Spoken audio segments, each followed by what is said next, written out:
Hola, hola mis queridos estudiosos de la anatomía, ¿cómo están? Sean bienvenidos a otro nuevo video anatómico de este canal, Anatomía Fácil por Juan José Sánchez. Hoy les traigo el video de anatomía de la escápula. Recuerden que la escápula también es llamado omóplato, entonces es lo mismo que la anatomía del omóplato. Este es un video que yo hice hace años ya, usted se dirá por qué lo estoy publicando ahora. Lo que pasa es que el video me lo habían restringido por edad por alguna de las imágenes anatómicas que puse, que saben que en anatomía es normal a veces mostrar desnudos. Pero YouTube lo tomó como algo obsceno y me había bloqueado digamos, las vistas de acuerdo a las edades. Entonces muchas personas me escribían que no podían ver el video porque le aparecía restricción de edad y todo lo demás. Es por eso que tuve que prácticamente volverlo a hacer, modificarle algunas cositas, pero básicamente son las mismas diapositivas del video que hice hace años. Entonces, bueno, vamos a hablar de este hueso. Recuerden ustedes que el miembro superior está dividido en porciones.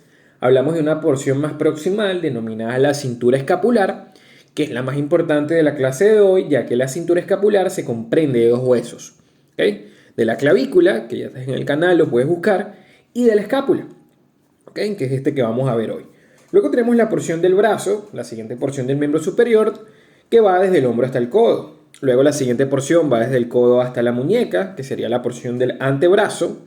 Y luego la porción de la mano que va desde la muñeca allá hasta la punta de los dedos. Entonces hoy nos centraremos en la porción de la cintura escapular. Como les venía comentando, esta cintura escapular es importante ya que es la región que conecta al miembro superior con el torso. ¿Qué es lo que conecta? Es lo que comienza, digamos, lo que denominamos el esqueleto apendicular. Entonces fíjense ustedes que la cintura escapular está conformada por dos huesos.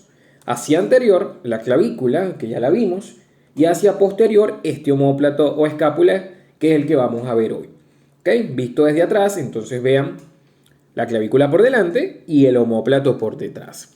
Es importante que sepa, aprovecho esta imagen una vez para decírselos, que en posición anatómica, o sea, en posición de reposo, con los miembros superiores hacia los lados en extensión, específicamente la escápula se relaciona con digamos, las costillas, la parte posterior de las costillas, desde el segundo a la séptima costilla.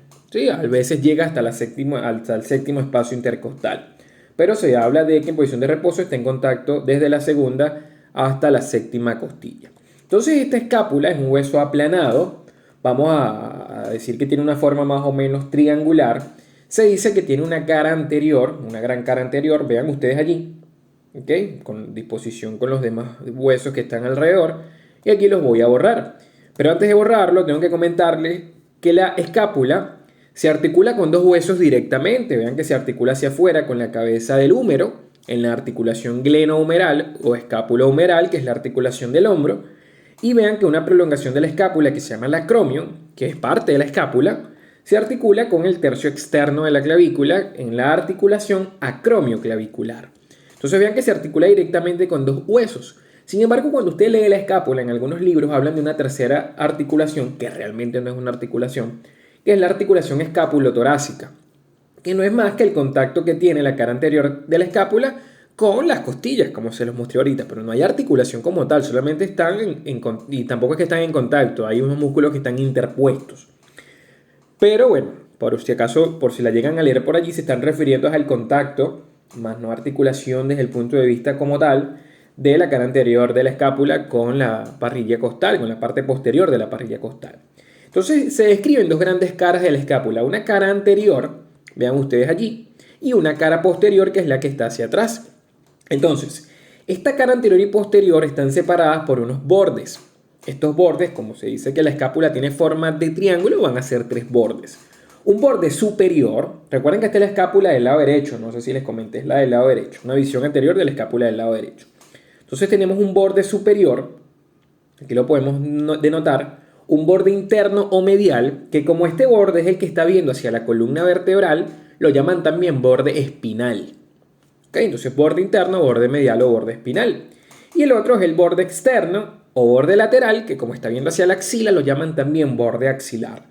De manera que estos serían los tres bordes de la escápula, superior, medial y lateral. Hay sitios donde se comienzan a unir los bordes. Entonces esos sitios los denominamos ángulos. Tendríamos el ángulo superior en la unión del borde superior con el borde medial. Luego tendríamos el ángulo inferior, que es el que está más o menos a nivel del séptimo espacio intercostal, séptima costilla, más o menos allí.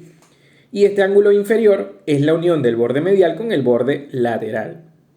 El tercer borde sería el borde externo o borde lateral que marca la unión, ángulo externo o ángulo lateral que se encarga o que está marcado por la unión del borde superior con el borde lateral. En ese ángulo externo es donde se dice que ocurre un engrosamiento que algunos autores denominan con el nombre de cabeza de la escápula. ¿Okay? Entonces, vamos a ver qué estructuras tiene la cara anterior, qué estructuras anatómicas o reparos tiene la cara posterior, pero antes no te vayas a despegar de este video.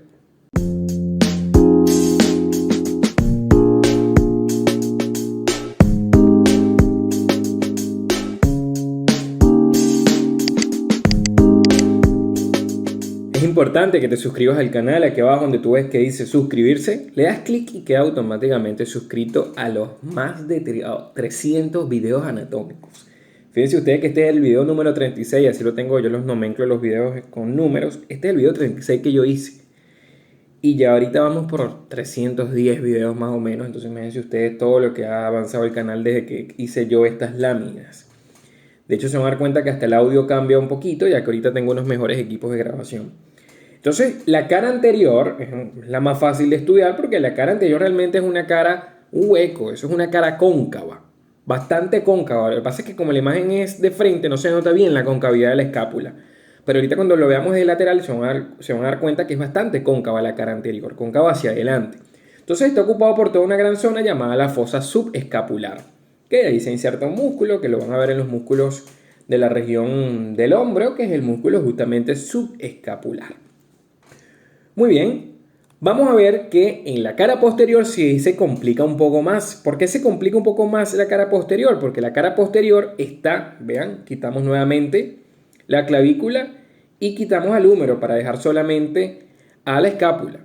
Entonces fíjense que la cara posterior se complica un poco por la presencia de esta estructura que se dice que más o menos está a nivel de la vértebra D3 o T3, como le quieras decir, que es la espina de la escápula. Es una estructura que va desde el borde medial, se dirige hacia afuera de manera más o menos oblicua y separa la cara posterior de la escápula en dos grandes zonas. ¿Okay? Una zona que estaría por encima de la espina, denominada la fosa o zona supraespinosa, y una que está por debajo de la espina, que sería la fosa infraespinosa. Entonces, fosa supraespinosa, fosa infraespinosa. ¿Qué es lo que pasa? Esta espina frecuentemente se describe como que tiene dos labios. Un labio superior, se llama así labio superior de la espina de la escápula, y un labio inferior llamado labio inferior de la espina de la escápula.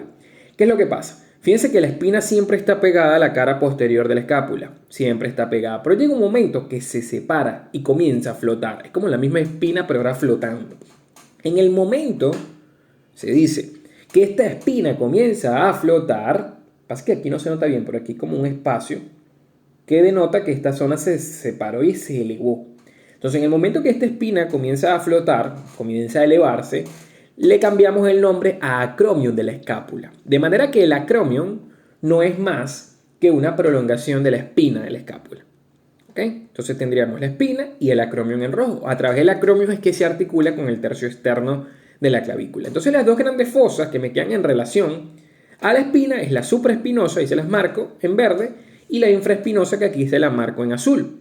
La espina no deja que ambas fosas se comuniquen. No pueden comunicarse. Sin embargo, en la parte externa, cuando la espina se separa de la escápula para formar el acromion, ahí se forma como un puente, como un túnel, mejor dicho. O sea, el acromion es el que forma un puente y deja como un espacio allí. Ese espacio allí, que más o menos se lo trato de delimitar aquí, lo que pasa es que es difícil, de verdad, por lo bidimensional que es una foto, no podemos ver la estructura y darle vuelta en 3D.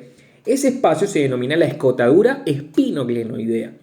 ¿Por qué espinoglenoidea? Porque está entre la espina y la escápula y esta que es la cavidad glenoidea, que es donde se articula, por cierto, el húmero. Vamos a ver ahorita esa cavidad glenoidea. Entonces se llama así, escotadura espinoglenoidea. Lo que hace es conectar la fosa supraespinosa con la fosa infraespinosa. O sea, yo puedo pasar un dedo por aquí y puedo comunicar a ambas fosas. ¿Ok? Muy bien. Fíjense ustedes aquí entonces lo siguiente. En el borde superior encontramos dos estructuras que llaman la atención. Fíjense que el borde superior es interrumpido por una escotadura de profundidad bastante variable. A veces la escotadura no es escotadura, sino que es un orificio, porque tiene tapado el borde superior. Se denomina la escotadura coracoidea.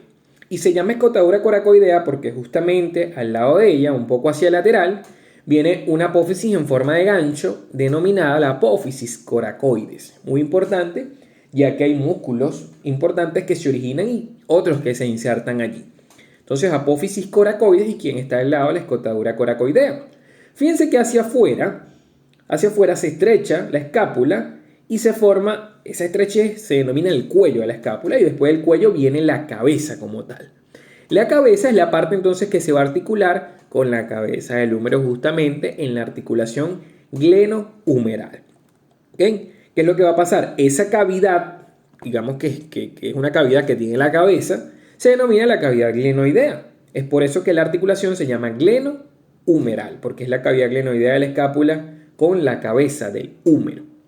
Entonces ya les expliqué la cabeza, esta zona estrecha es el cuello y luego hablaremos de dos tubérculos. Un tubérculo que está a nivel del cuello, en el borde, digamos, superior de la cavidad glenoidea, llamado tubérculo supraglenoideo por estar encima de la cavidad glenoidea, y una que está por debajo, que es el tubérculo infraglenoideo. Son importantes estos tubérculos ya que son orígenes del bíceps y del tríceps braquial. Lo van a estudiar cuando lean y estudien los músculos de la región del brazo.